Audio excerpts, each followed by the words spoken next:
Hoşlaşıp sürdünü aydınlayıvi, ulup ayrılvi yadına sallı.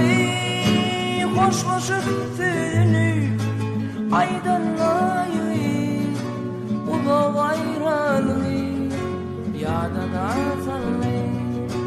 Yudin giderine fikir ayrılvi, bir gönlüne başka bir hayal geldi.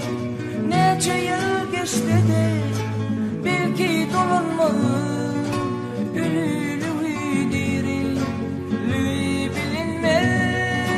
Nece yıl geçti de belki dolanmalı ülülü diri lüy bilinmez.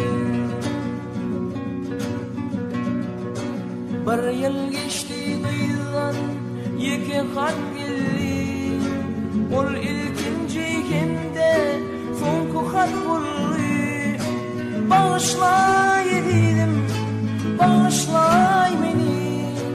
Karşı almak müyesser eden affini.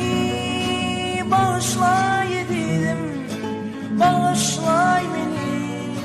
Karşı almak müyesser eden affini.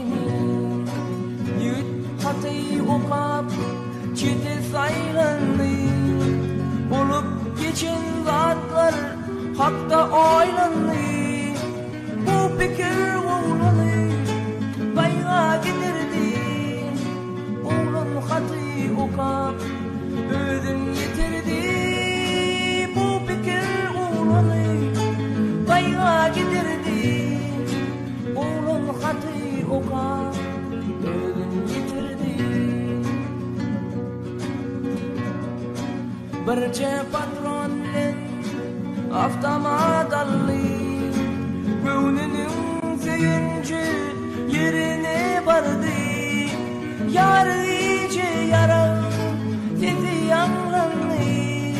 Şehidip yaş eskerin ömrü sonlandı. Yar iyice yara sesi bollu. Şehidip yaş eskerin ömrü sonlandı. Yer bilen görseler bir esir yatır.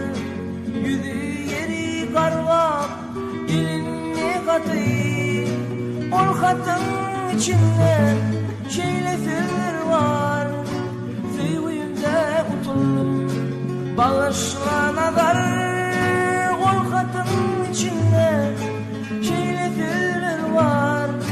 Sevimde utuldum bağışla nazar.